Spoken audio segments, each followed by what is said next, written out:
Bien-aimés, shalom, bonjour. Ça dépend de l'heure que vous allez me suivre. Je viens vous annoncer encore une fois de plus que Dieu a besoin que vous puissiez grandir. Dieu a besoin que nous atteignions la maturité spirituelle comme des fils, des responsables. Parce qu'un fils pour Dieu, c'est quelqu'un qui est mature, c'est quelqu'un qui est responsable, c'est quelqu'un à qui il peut laisser l'héritage de tout ce qu'il est venu dans ce monde arracher sur le diable pour laisser à toi, son fils. La Bible nous dit, si un héritier demeure toujours un enfant, il n'est pas différent d'un esclave. Or, un esclave, c'est celui-là qui dépend que des autres. Un esclave, c'est celui-là qui n'est pas libre. Frères et sœurs,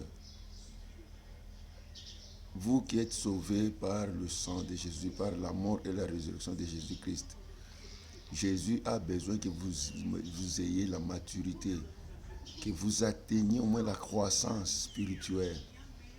Ne soyez pas toujours des enfants, attendant toujours du lait. Non, soyez de grandes personnes à chercher à manger des choses dures, des choses que Dieu veut que vous puissiez manger.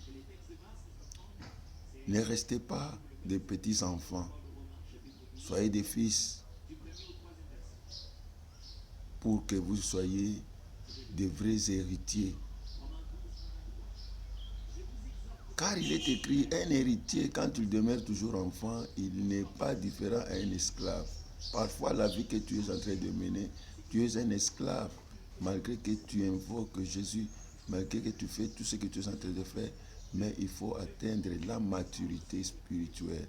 La maturité spirituelle, donc cela veut dire savoir abandonner le mal et faire le bien. Parce qu'un enfant, c'est celui-là qui ne sait pas différencier le mal et le bien. Mais un fils, c'est celui-là qui est mature, il sait faire la volonté de Dieu, il sait obéir à la parole de Dieu, il sait faire ce qui est bon, il sait rester dans la parole de Dieu. Ce matin, je viens vous demander de faire la différence entre enfant et fils. Soyez les fils de Dieu pour mériter, pour être des héritiers et des co-héritiers du Christ.